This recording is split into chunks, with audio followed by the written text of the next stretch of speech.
were omitted that belonged in there with the life of Jesus and the missing years. A lot of that was not included.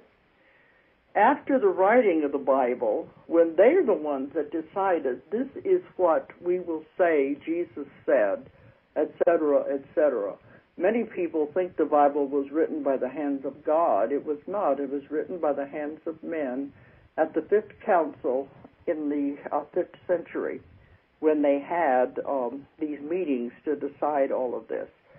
After the Bible was finally put together, many more stories and records began to come forth. There are thousands and thousands of these that the people went through at that time to decide how to put in the Bible. Many more came through many years later, and they said these need to be put into the Bible. But they said, no, sorry, it's already written now. There's nothing we can do about it. Now, I'm not making all this up because these are official records that anyone can find if they go and do the research about the writing of the Bible and the history of the Bible. So the information I found and that the Essenes found and wrote about, and they were in the Dead Sea Scrolls, go back to the time before these were eliminated from the writing of the Bible. But this young girl that went back to the time when she was in Essene did not have much education. She was like in her 20s, and she had finished high school, and she went directly into the Army just to learn an occupation. But she had never been out of this country. She didn't have a lot of higher education at all.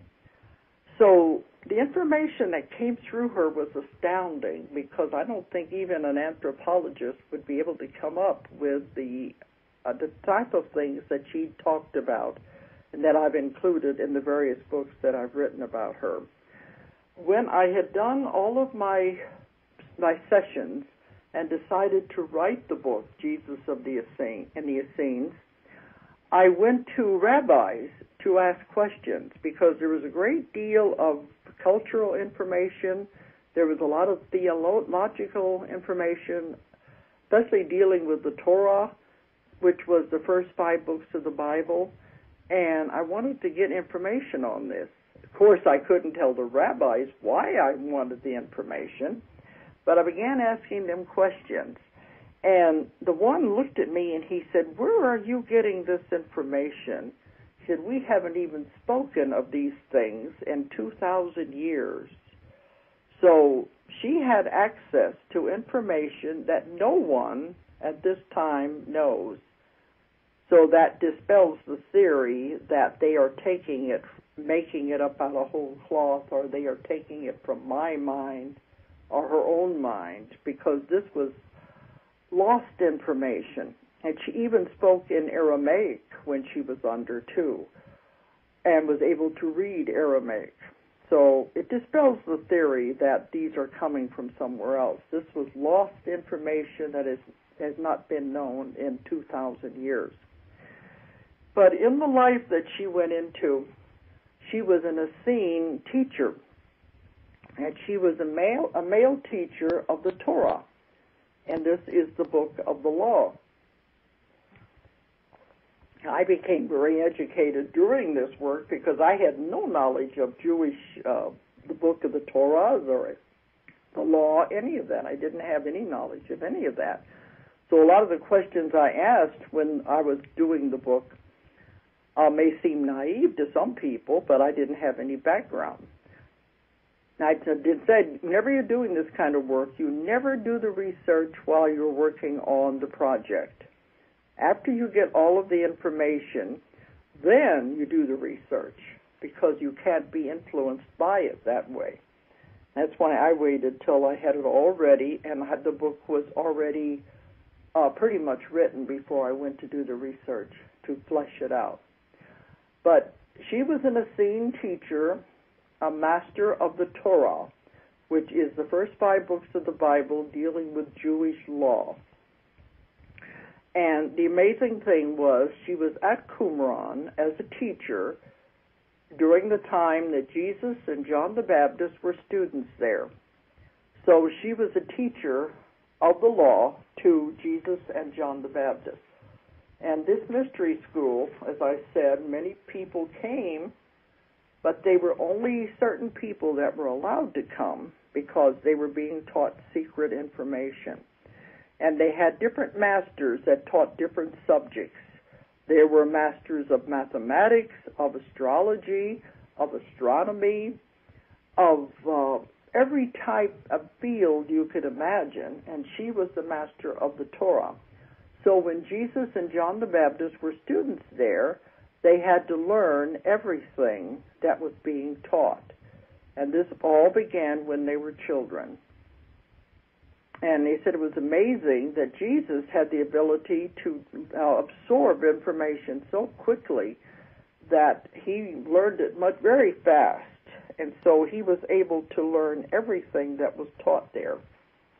Many students came and just focused on one subject for as long as 5 years, but he was able to absorb everything and learn it all in just a fraction of the time it should have taken. I think one thing that's important for me to bring out, because we are so close to Christmas, is the story she gave us of the Star of Bethlehem. It was one of the most beautiful sessions I have ever had. I could feel the awe and the wonder as this girl, reliving the life of the man, witnessed what we call the Star of Bethlehem. And she went into it without being led there. I just told her to go forward to an important day. And she was standing on the hillside outside of Qumran on the cliffs, watching the sky. And all the others were out there too, the Essenes, because they said they knew this was the most important night. It was the night of the coming of the Messiah. They studied astrology to a great degree, and they had calculated the charts, and they knew about when the birth of Jesus was to occur. They had a good idea, and they were watching on the hills that night. And the man, we call him, his name was Sudi, that was the Essene teacher. Sudi said, according to the legends, his father had told him that on the night when Jesus would be born, it would be the coming together of the four. And what he meant, there would be 4 stars coming together, and each one would be coming from a different part of the sky, different 4 corners of the sky, and they would merge in that area. And she said as she watched them, the 4 stars came together and they merged into one great light. First they formed a circle, and then they merged into one great, beautiful light. And from that light, she saw a beam of light shoot down toward the earth. And she said, in that light, he is born. And they were near Bethlehem, and they knew that was where he was going to be born. Now, we have found that the Bethlehem today is not the actual place that Jesus was born. No one really knows where the place was in those days. No one knows where the original Bethlehem was. The one they have today was chosen as to be the place of the birth, but it is not the real place. No one knows where the place was. But they said as the light shot down, that was when he was to be born, and it was to be near Bethlehem. So as they watched this, she said the energy was tremendous, just like the energy was coursing all around them, and the air was vibrant, and it was one of the most exciting things she had ever seen. And we were able to pick that up by the way her voice carried all of this emotion as watching this. She said to think that I would be alive to see such a wonderful event as this, that she never thought it would be possible. But to me, that does not sound like normal stars. I think the people who wrote the Bible described it the best way they could, but it doesn't really sound like a normal star. She said the light remained in the sky and was visible during the day as well as night, and it could be seen everywhere. And there was a lot of talk at the time. They knew about novas and exploding stars, and they said it was not that. It was not a new star in the sky. They had no idea what it was, because after a month or so, it disappeared again.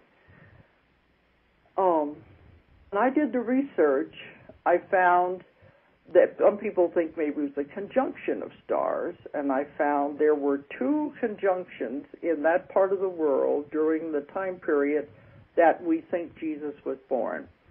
But both of these conjunctions were only 3 stars that came together. A conjunction is when 3 normal planets and stars in the sky happen to be in the same position at one time.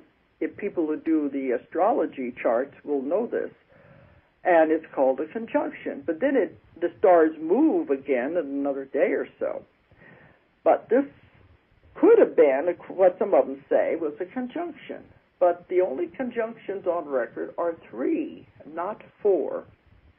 Besides, the light was so bright, he said whenever they came together, it was like the light of day, and you could see light all around them. It was a very powerful light. To me, that does not sound like normal 4 stars coming together. In the book, I leave it up to your own conclusions what you think it is, but it sounds very much like UFOs could have been involved, and that's very possible. Because in one of my other books, I found people living in those days describing the people who came out of the UFOs as angels and messengers who came to give them messages and news.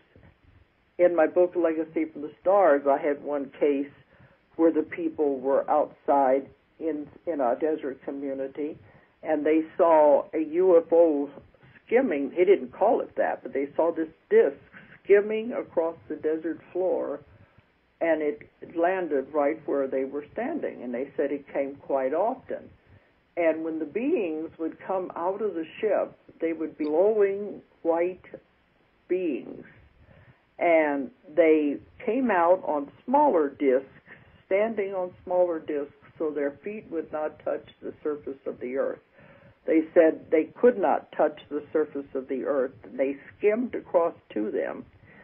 And in that story, in Legacy from the Stars, they told the people of the Messiah was being born at that time.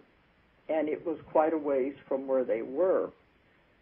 So I've had many stories where UFOs and people that are inside the UFOs are treated as messengers and angels when I take people back into those Bible times. So it's very possible, but I'll leave it up to your own speculation whether the Star of Bethlehem was actually 4 UFOs, lights coming together or not. But to me, it certainly sounded like that could have been what it was. And when Jesus was a student at Qumran, they said there were spacecraft coming and going that had beings in them. They were very pleased with the Essenes because the way they were preserving the knowledge that had come down for so long ago. So this means that Jesus also saw these beings and had probably had interaction with them, but it was considered quite normal at that time. Now, some of these things may be a little hard for you to understand. I'm branching off into many